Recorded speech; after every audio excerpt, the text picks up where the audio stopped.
কথা সিরিয়ালে আমরা দেখতে পাবো চিত্রাঙ্গকে পুলিশ ধরে নিয়ে যায়, আর তার কিছুক্ষণ পরে যারা যারা ছিল ক্যাফেতে সবাই মিলে একসাথে বাড়ি চলে আসে। এসে সব খুলে বলে কর্তামশাই, কর্তাদিদা, পিসিমণি সবাইকে। ওরা কেউই প্রথমে এইসব কথা বিশ্বাস করতে পারছিল না। কর্তাদিদা বলছে, এসব কি করেছে মেজবউ? কর্তাদাদু খুব ভেঙে পড়ে, বলে, এতদিন ধরে আমি দুধ কলা দিয়ে কালসাপ পুষেছি বাড়িতে, আমি তো নিজেই জানতে পারতাম না যে ও এতদিন ধরে এত শত্রুতা করেছে আমাদের সাথে। অগ্নির মা বলছে, এতদিন ধরে আমার সাথে অন্যায় করেছে, সের ফল আমি ভোগ করেছি। এতকাল আমি বাইরে বাইরে ছিলাম, কিন্তু ও এখন আমার ছেলে বৌমার দিকে হাত বাড়িয়েছে। বাবা, এখনও কি আপনি কিছু বলবেন না? এরকম চুপ করেই থাকবেন?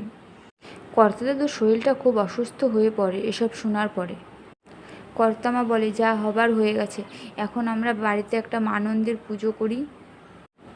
কথা জুনি সবাই মানন্দের পুজোর আয়োজন করতে থাকে।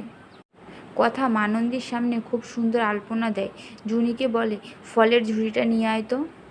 জুনি ফলের ঝুড়িটা আনতে গিয়ে পাশে একটা জলের বালতি ছিল, বালতিতে পা পিছলে পড়ে যায়, জলগুলো সব আলপনা ধুয়ে যায়।